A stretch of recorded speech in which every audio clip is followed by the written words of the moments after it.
UPSC का result आ चुका है। देश को अपने भावी आईएएस के नाम मिल चुके हैं, उनके चेहरे मिल चुके हैं। मेरे साथ इस बार यूपीएससी के टॉपर अनुज अग्निहोत्री साथ में। अनुज, बहुत बहुत बधाई आपको, आज आपने अपना और अपने परिवार का नाम रोशन किया है। पहली फीलिंग मन में क्या आ रही है, पहला रिएक्शन क्या था जब आपने रिजल्ट देखा अपना? Thank you so much sir. पहला रिएक्शन तो नेचुरली थोड़ा सा प्रोसेस करने में टाइम लग रहा है एंड एक्चुअली अभी भी प्रोसेस ही कर रहे हैं धीरे धीरे। पहला रिएक्शन सर थैंकफुली होंगे बहुत ज्यादा, भगवान के लिए, बड़े लोगों के लिए आशीर्वाद की वजह से ही यहाँ तक पहुंच रहे हैं। बहुत बड़ा लक फैक्टर होता है सर। इतनी आप ट्रूली स्पीकिंग इमेजिन नहीं करते हैं इतनी अच्छी रैंक का, कि मतलब ये तो कम्प्लीटली लक बेस्ड है, टॉप 10 टॉप 1 पाना। But I am very thankful and I consider my self very lucky. सबसे पहला फोन किसे किया आपने, किसको बताया कि सपना पूरा हो गया? सर एक्चुअली मैं रिजल्ट चेक कर पाता उससे पहले ही मेरी दोस्त है, उन्हीं मेरी बैचमेट है इनफैक्ट, तो उन्हीं का फोन आया था मेरे पास। तो उन्हीं ने मुझे बताया कि आपकी फर्स्ट रैंक है। तो अनुज, घर पर बात हो गई, पेरेंट्स ने सबसे पहले किसको बताया आपने? मम्मी या पापा का रिएक्शन क्या रहा? घर पे हम तीनों ही थे, मम्मी और पापा और मैं साथ में थे। तो नेचुरल सी बात है, फर्स्ट रैंक जैसे ही देखी तो मैं चिल्लाया जोर से कि पापा मैंने टॉप कर लिया है। तो हम तीनों बैठ के आराम से जमीन पे बैठ के थोड़ा तसल्ली से सोचा कि ये एक्चुअल में सच है। फिर उसके बाद भगवान को धन्यवाद बोला और उसके बाद फिर भाई को फोन किया। अनुज, आज आपकी स्टोरी पूरा देश देख रहा है, युवाओं के लिए आप एक इंस्पिरेशन बन चुके हैं। थोड़ा बताइए कि बैकग्राउंड क्या था आपका, आपने पढ़ाई किस चीज की शुरू की थी? क्या 12th के बाद से ही यूपीएससी की तैयारी शुरू हो गई थी या उसके बीच में कुछ और आपने किया? जी सर। सर मैं 12th के बाद ग्रेजुएशन करा है सर, एमबीबीएस एम्स जोधपुर से। अरे, और जी सर। और उसके बाद सर मेरा फर्स्ट अटेम्प्ट ही यूपीएससी का 2023 में मैंने दिया था। तैयारी सर मैंने काफ़ी पहले से, मतलब जिस टाइम मैं कॉलेज में था उसी समय से थोड़ा सा रुझान सिविल सर्विसेज की तरफ चला गया था। और प्रॉपर तैयारी मैं कहूँगा तो इंटर्नशिप में जितना मुझे टाइम अपने पास स्पेयर कर पाता था, तो तब से मैंने थोड़ा सा सीरियस मोड में तैयारी चालू करी थी। 2023 में ही मेरी इंटर्नशिप कंप्लीट हुई और 23 में ही मैंने पहला अटेम्प्ट अपना दिया था। फॉर्चुनेटली मुझे 23 में डेनिक्स, जो कि सेम पेपर कंडक्ट करवाता है, उसी में मुझे हम्म। एलोकेट हो गई थी। अभी मेरी प्रोबेशन चल रही है डेनिक्स की। और थर्ड अटेम्प्ट में मैं अभी इसमें फर्स्ट रैंक मुझे मिली है यूपीएससी 2025। अनुज, अब ये और भी इंटरेस्टिंग हो गया है। आप डॉक्टरी कर रहे थे और डॉक्टरी करने के साथ साथ यूपीएससी की आपने तैयारी की, यूपीएससी आपने क्रैक भी कर लिया है। ये आपका दूसरा अटेम्प्ट था? ये मेरा तीसरा अटेम्प्ट था सर। तीसरा अटेम्प्ट था। तो डॉक्टरी पढ़ने के साथ साथ, प्रैक्टिस करने के साथ साथ समय कैसे निकालते थे? हम देखते हैं कि डॉक्टर्स की लाइफ तो वैसे ही इतनी हेक्टिक होती है, 12-12 घंटे, 18-18 घंटे आप लोग काम करते हो। कैसे पूरा टाइम टेबल बना था, कैसे चीजें आप मैनेज कर रहे थे? सर एक्चुअल में जो मेरा प्रैक्टिस का फेज था, इंटर्नशिप था, उसमें मैं अपने आप को बहुत फॉर्चुनेट मानता हूँ कि जो मेरे सीनियर्स थे, मेरे जूनियर्स थे, मेरे बैचमेट सबसे इंपॉर्टेंट, जिनने वर्क लोकेशन में काफ़ी मदद करी, जिनने मदद करी कि मेरे पास टाइम रहे ताकि मैं थोड़ा पढ़ने में टाइम निकाल पाऊँ। और इसके अलावा सर घर पे, इसके जब मैं इंटर्नशिप के बाद मैं घर से प्रैक्टिस करने आया, घर से तैयारी करने के लिए आया था, तो पूर्ण रूप से सहयोग घर वालों ने दिया ताकि पूरी प्रायोरिटी मेरी मेहनत रह सके। और इसी की बदौलत आज सक्सेस हाथ लगी है सर। मैं समझ रहा हूँ कि आप के पास टाइम नहीं है, इसलिए आप बहुत साधारण शब्दों में अपनी कहानी बता रहे हैं। लेकिन हम समझ रहे हैं कि आपकी कहानी आज साधारण बन चुकी है। मुझे जानना है कि आप कितने बजे उठते थे, कितने घंटे की पढ़ाई होती थी, और कितना सोना, कितने त्याग किए आपने? कभी पार्टीज में गए कि नहीं गए, या फिर फैमिली फंक्शन ज्वाइन किए नहीं किए? इस बीच कितना डेडिकेशन है सब चीजों के लिए, और कितने घंटे आप पढ़ाई करते थे? ये सवाल हर उस छात्र का भी होगा जो तैयारी कर रहा है यूपीएससी की। जी सर। सर मैं अगर सच बताऊं तो मेरा हमेशा से, अगर मैं किसी कॉम्पिटिटिव एग्जाम को अप्रोच करता हूं तो डिसिप्लिन हमेशा टॉप प्रायोरिटी रहती है।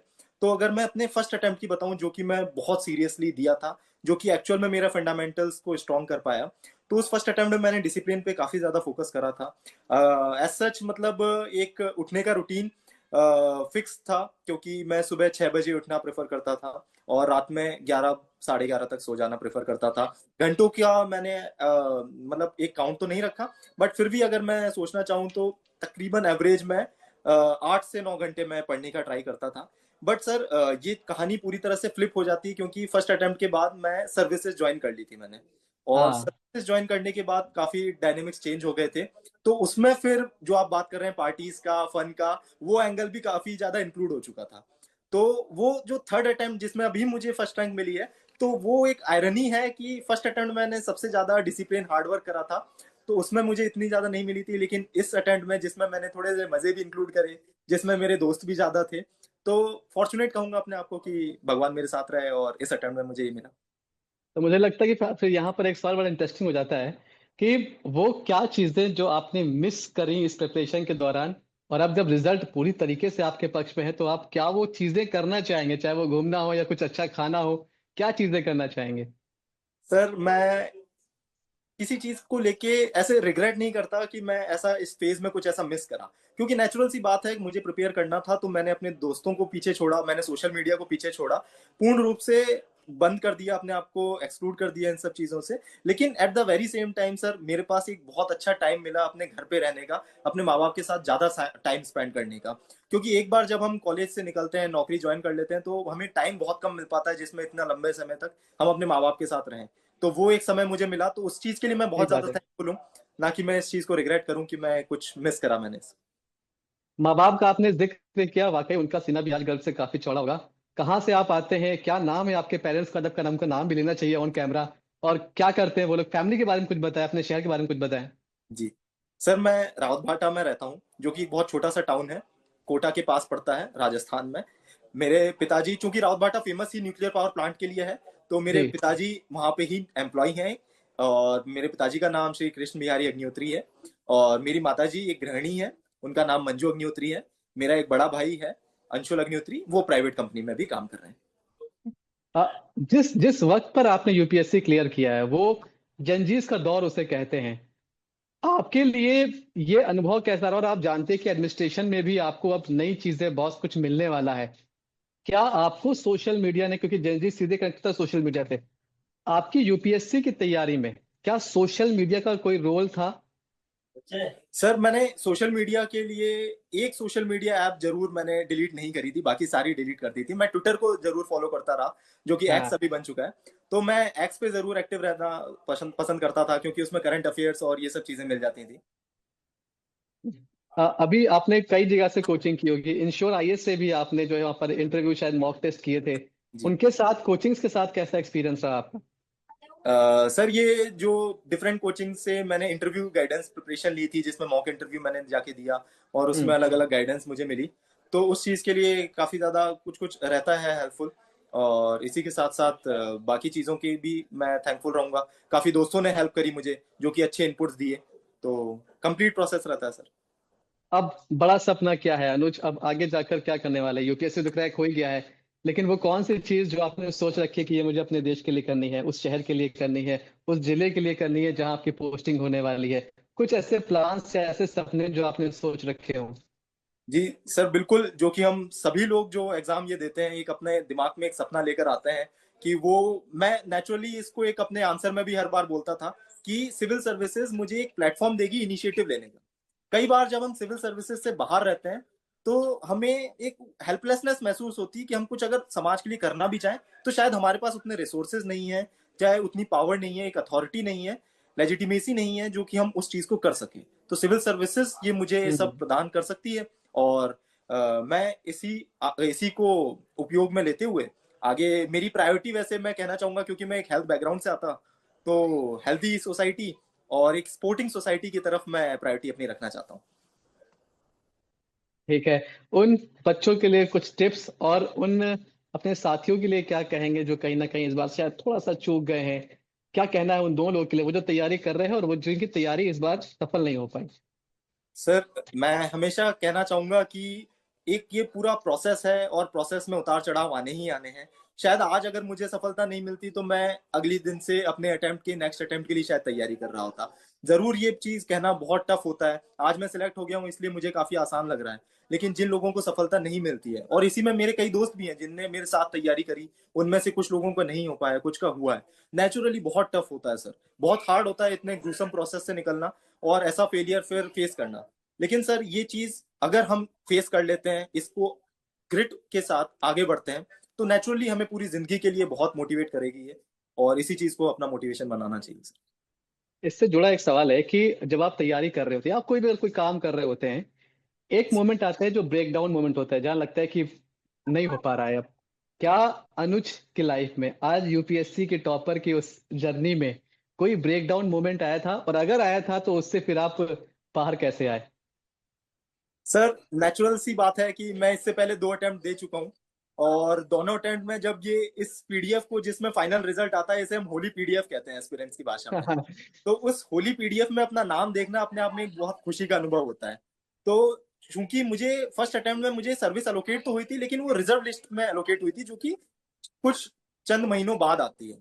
तो लगातार 2 बार जो होली पीडीएफ में नाम आया, नाम नहीं देख पाया मैं, तो वो नेचुरल सा एक सेटबैक सा फील होता है। But all in all sir, part है सर इस प्रोसेस का, और उतार चढ़ाव बिल्कुल। अगर उस टाइम दुख लगा था तो आज उतनी ज्यादा खुशी भी महसूस हो रही है सर। आप जरा टिप्स दे दीजिए कि ब्रेकडाउन से कैसे बाहर आना है। अगर सर लगे कि हार हार अब तो भाई खत्म हो गया, कुछ नहीं हो सकता, उनके लिए क्या कहेंगे? जी सर, मैं कुछ चीजें कहना चाहूंगा सर ब्रेकडाउन को। आप एक परसेप्शन आपका किस तरह से है, एक ब्रेकडाउन को कुछ लोग ऐसे परसीव करेंगे कि अब शायद सब खत्म हो गया, या फिर हाँ। लोग ऐसे पसंद करेंगे कि शायद ये मुझे कुछ और करने के लिए प्रेरित कर सकता है ये मौका, या तो मैं इसी को और अच्छे से कैसे दूं, या फिर इसके अलावा भी तो बहुत कई चीजें हैं जहां पे मैं एक्सेल कर सकता हूँ।